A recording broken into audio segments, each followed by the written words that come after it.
Citra yang terus menggedor-gedor pintu kamar tanpa henti, hingga menimbulkan suara yang sangat berisik, membuat sang ibu membuka pintu kamar.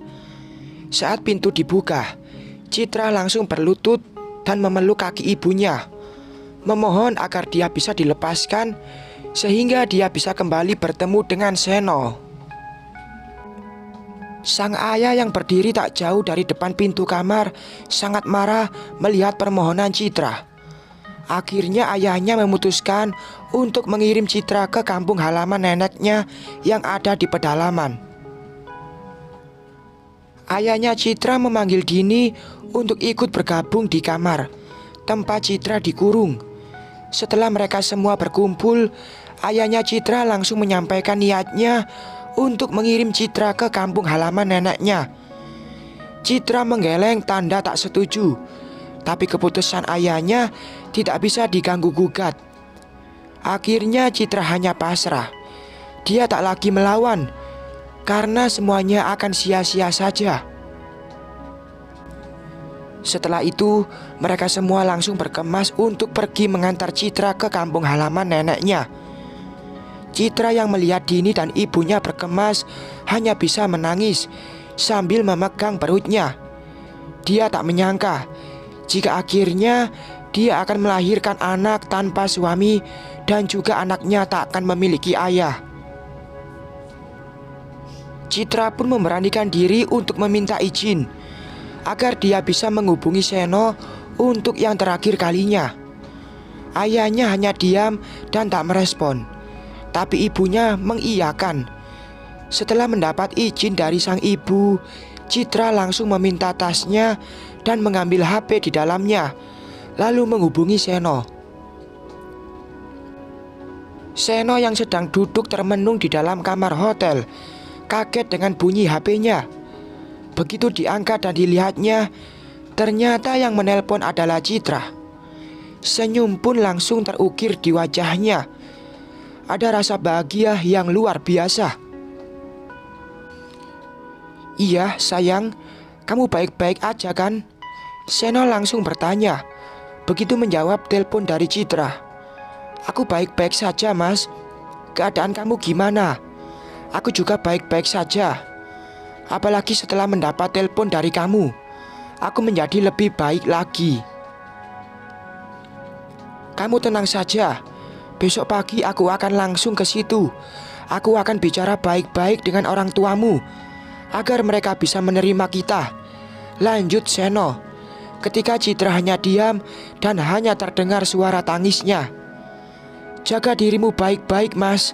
Aku akan selalu mengingatmu dan aku janji akan menjaga anak kita dengan baik," Citra berkata sambil menahan tangisnya. "Jangan berkata seperti itu, karena aku tak suka mendengarnya. Perkataan seperti itu seolah-olah kamu sedang pamit denganku. Percayalah, besok semuanya akan menjadi lebih baik dan kita akan sama-sama menjaga anak kita. Maafkan aku mas, dan terima kasih untuk semuanya." Citra langsung mematikan panggilan teleponnya dan duduk menangis terseduh-seduh. Melihat Citra yang seperti itu membuat ibunya menjadi tak tega. Ibunya pun menghampiri Citra, lalu memeluknya dan mengelus kepalanya, kemudian mengelus perutnya. "Relakan semuanya. Kamu dan anakmu akan lebih bahagia jika hidup tanpa dendam.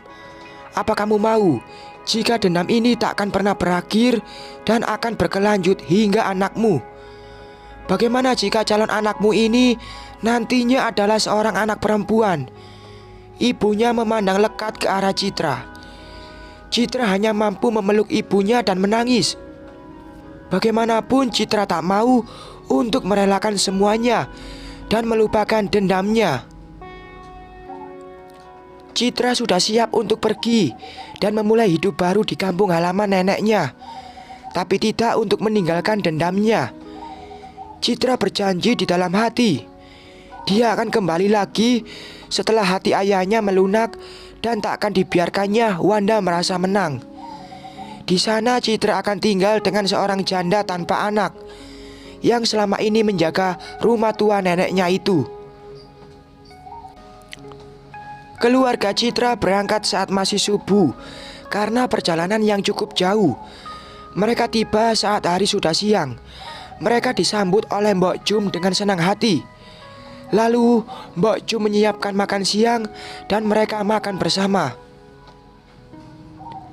Setelah itu, ayahnya Citra menyampaikan bahwa untuk sementara Citra akan tinggal di sini dan mereka akan tinggal beberapa hari untuk menemani Citra.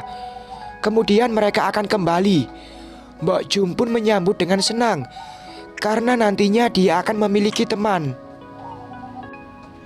Citra pun yang sudah terlihat lebih tegar dari kemarin. Dia tak lagi banyak menangis. Dia memandang halaman di sekelilingnya sambil menghela napas. Aku harus kuat demi anak dalam kandunganku dan demi Mas Seno, ucap Citra dalam hati sambil mengelus perutnya.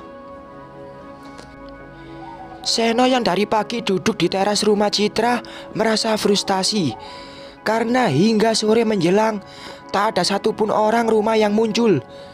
Dia berusaha menghubungi Citra, tapi nomor HP Citra tak kunjung aktif.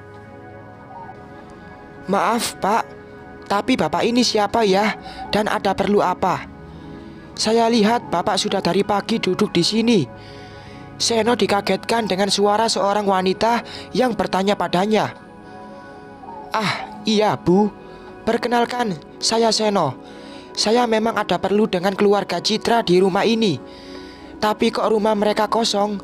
Dari tadi saya tungguin tidak ada yang muncul, jawab Seno. Oh, sepertinya keluarga Citra sedang pergi Pak. Karena dari pagi tadi mereka tidak kelihatan. Kalau Bapak mau, Bapak bisa kembali saja besok. Iya Bu, makasih. Tapi kalau boleh saya tahu, mereka pergi kemana ya? Saya kurang tahu Pak. Soalnya mereka nggak pamit juga. Hanya ada tetangga lain yang lihat. Katanya mereka berangkat saat masih subuh dan bawa tas besar juga. Setelah itu, ibu tersebut langsung pamit dan meninggalkan Seno sendirian. Seno yang mendengar perkataan ibu tersebut semakin frustasi. Dia tetap tinggal di situ hingga malam, berharap Citra dan keluarganya akan muncul. Tapi harapannya sia-sia. Setelah cukup larut, akhirnya Seno pun memutuskan untuk pulang.